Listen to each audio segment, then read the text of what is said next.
luminosité est nulle, genre vraiment pour vous dire, je crois qu'il est 10h30, un truc comme ça, et il n'y a pas de luminosité ici.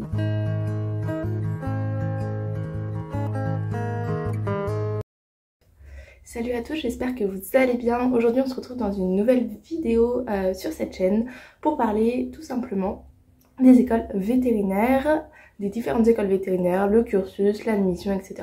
comme d'habitude. Juste avant de commencer cette vidéo, j'avais un petit truc dont je voulais vous parler. C'est que là, techniquement, cette vidéo, je la tourne un peu avant, mais vous verrez pour le début des vacances de Noël. Et je pense que vous n'en aurez pas ensuite les deux vendredis, notamment le 25. Alors le 25 est peut-être pas un vendredi, le 25 est un samedi, mais du coup le 24 vous n'aurez pas. Et je pense que vous n'aurez pas non plus la semaine d'après, tout simplement parce que je suis en révision de partiels, puisque mes partiels sont en janvier, et du coup plus les repas de famille, l'ambiance de famille, les vacances au ski, vous imaginez bien que je n'aurai pas le temps de m'occuper d'une autre vidéo. Mais je le ferai à partir donc de janvier, donc peut-être pendant mes partiels, ou en tout cas après mes partiels, ça c'est sûr. Et du coup on reprendra à ce moment-là je pense. Mais peut-être que j'aurai le temps. Si j'ai le temps je le fais, si j'ai pas le temps bah ne vous étonnez pas, il y aura peut-être pas de vidéo sur cette chaîne. Je continuerai à poster par contre des informations, donc n'hésitez pas à me suivre sur Instagram. Je fais plusieurs posts sur les concours d'école d'ingénieurs, j'ai fait un post d'ailleurs sur les écoles vétérinaires si ça vous intéresse, et sur plein d'autres formations, qu'elles soient littéraires, économiques et scientifiques. Alors les économiques j'en ai pas fait beaucoup encore, mais je vais essayer de me rattraper. C'est juste que c'est la branche que je connais le moins bien, et mais on va essayer de rattraper le retard et de poster là-dessus aussi. Introduction assez longue mais nécessaire.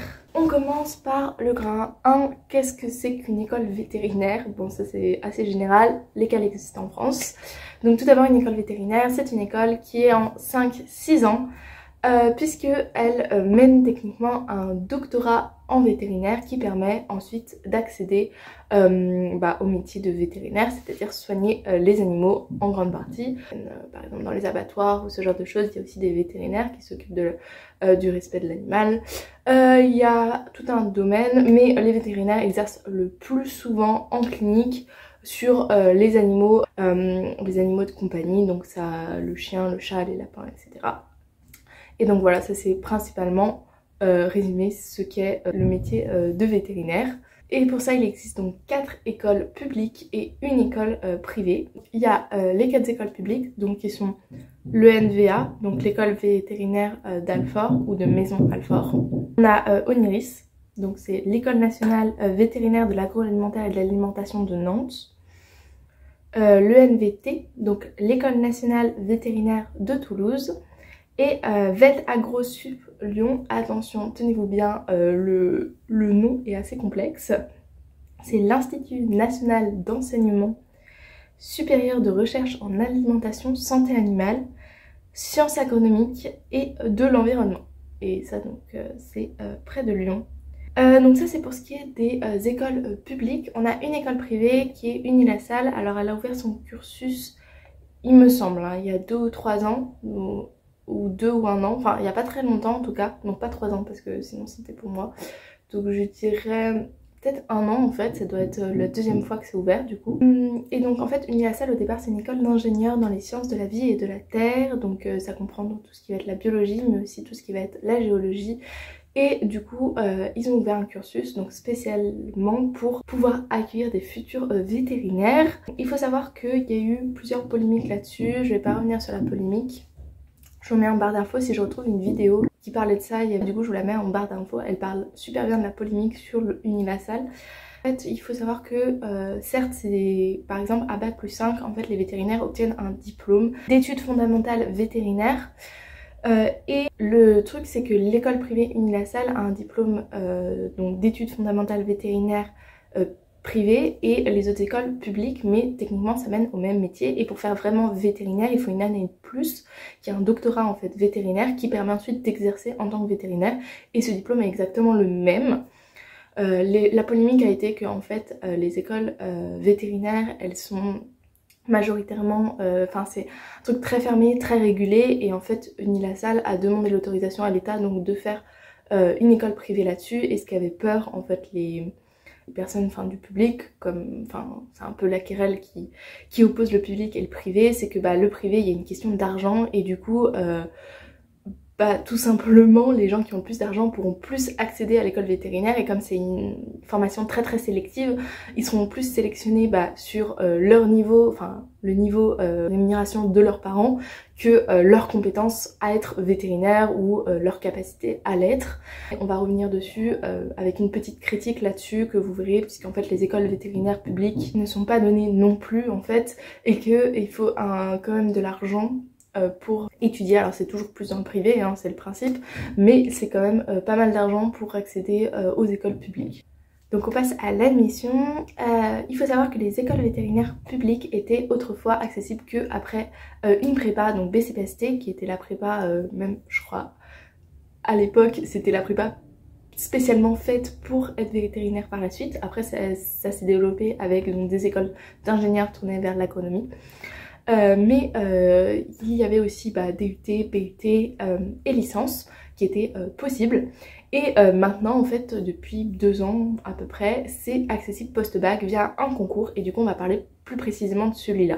Donc c'est un concours tout d'abord avec une évaluation du dossier qui comprend, c'est plus centré sur le français, la SVT bien évidemment, qui est une des spécialités qui est fortement recommandée à prendre donc en terminale, en première et en terminale, avec des maths et de la physique. Et il regarde aussi l'histoire-géographie, la LV1, la LV2, les autres matières quoi. Et il regarde aussi fortement les fiches à venir sur Parcoursup, la plupart je pense des formations très sélectives, de toute manière vous regardez le dossier précisément, et donc la fiche à venir en fait partie aussi.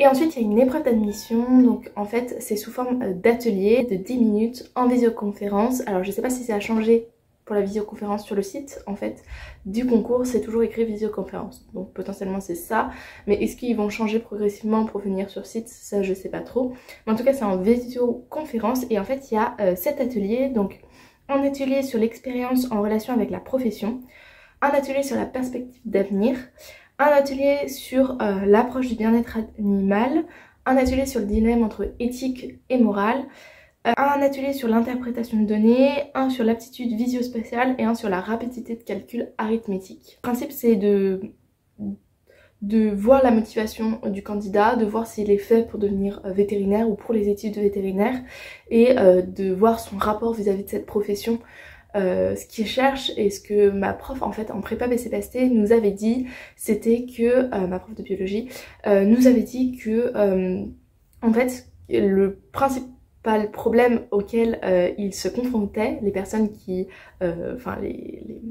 les écoles vétérinaires, c'était qu'en fait ils avaient surtout des profils de personnes qui rêvaient de soigner les animaux sauvages ou dans un zoo, ou alors les dauphins, les baleines, etc.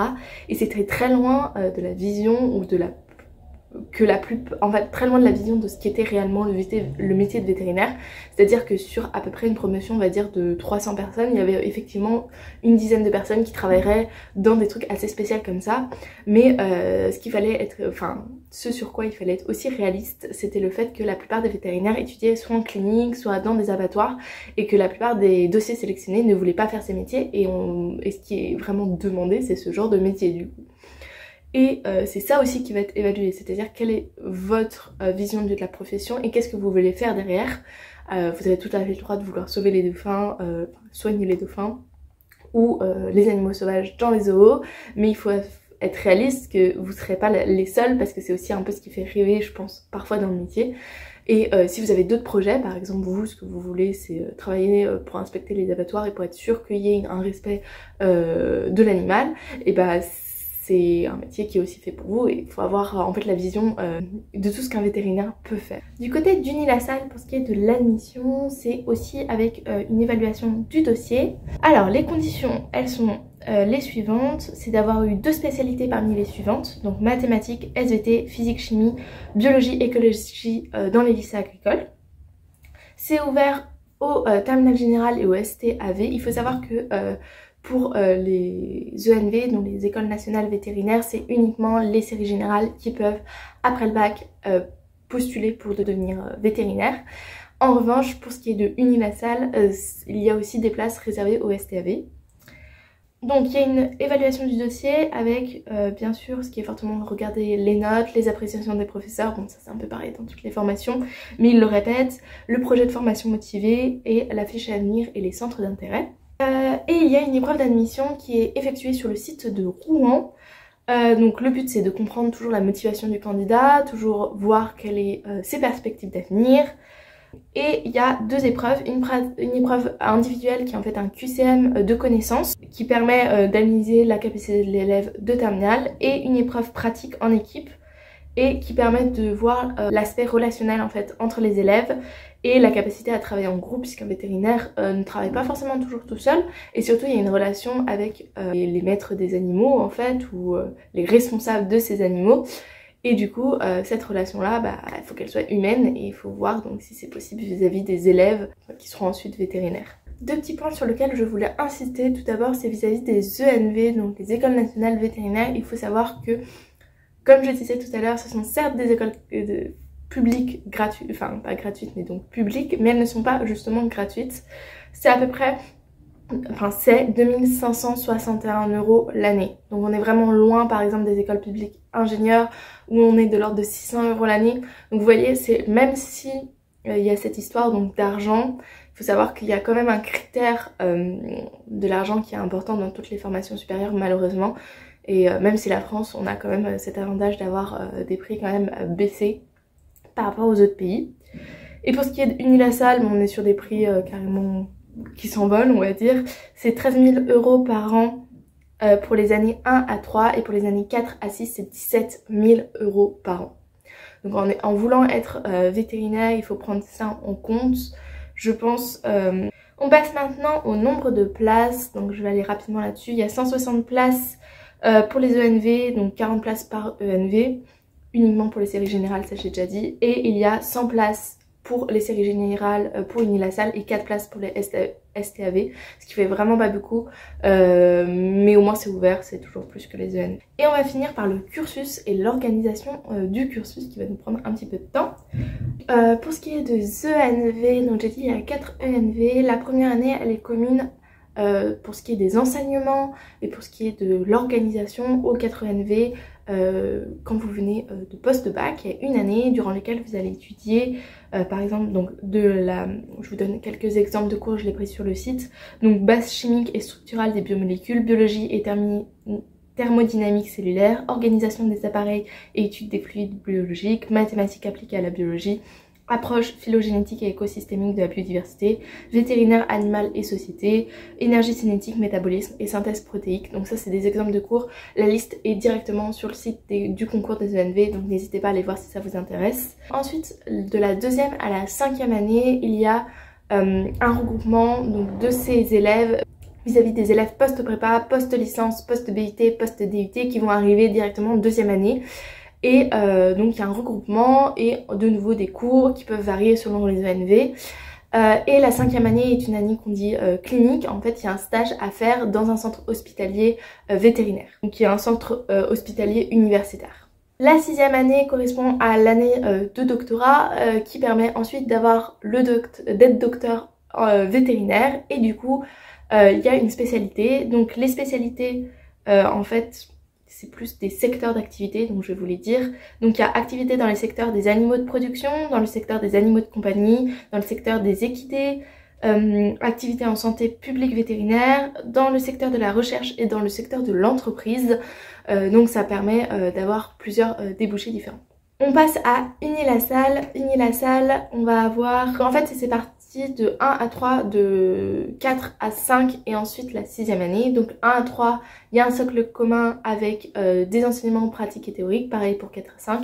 Et on arrive ensuite à la 6e année avec un enseignement pratique. Pour ce qui est des secteurs pour Unilassal, il y a le secteur des animaux de production ou mixte, le secteur de l'entreprise avec une filière santé publique et une filière entreprise agroalimentaire et industrie, et un secteur de la recherche. Voilà, j'ai à peu près fait le tour, donc ça aura été court, mais c'est je pense un bon résumé des écoles vétérinaires.